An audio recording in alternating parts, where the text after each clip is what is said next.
恭喜晒啊！廣東實驗中學擊敗咗清華大學附中，奪得咗中國高中生籃球聯賽嘅冠軍。實驗中學咧就喺廣州東山區嘅，我亦係東山區大嘅。講下我眼中嘅實驗中學籃球啊！嗱，我讀高中咧係99年到02年啊。其實喺我哋嗰個時代咧，實驗中學嘅籃球咧唔算勁噶。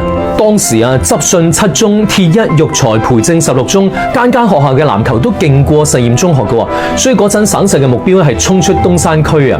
但係後來咧嚟咗幾任學校領導咧，佢哋非常之重視體育教育，所以之後咧實驗中學嘅籃球咧越嚟越勁。喺10年前後咧就攞咗廣州市嘅冠軍，但係始終都冇攞過全國嘅大獎啊。點解呢？因為廣東球員有一個劣勢，就係唔夠高啊。好似我咁，我都好矮嘅咋，我連2米都唔到，點同北方球員爭呢？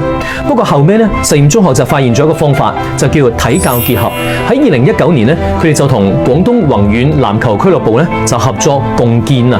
廣東宏遠嘅專業教練就嚟省市呢度教校隊嘅球員，咁校隊啲僆仔咧打得好咧，又可以入宏遠青年隊喎。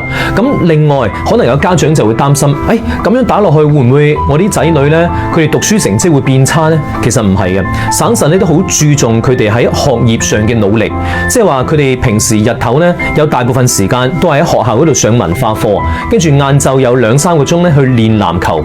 所以你見到呢班冠軍球隊嘅球員咧，佢哋80%嘅人啊喺學校裏邊嘅排名咧都係全級前50%嘅，即係相當於可以考到一本啊重本都冇問題嘅。好似球隊嘅核心何文偉咧係清遠人嚟嘅，嗱佢讀書又叻，打波又叻，而家已經準備保送去清華大學。所以我覺得教育唔係淨係要學生攞高分，更重要係學生揾到一條適合自己行嘅路。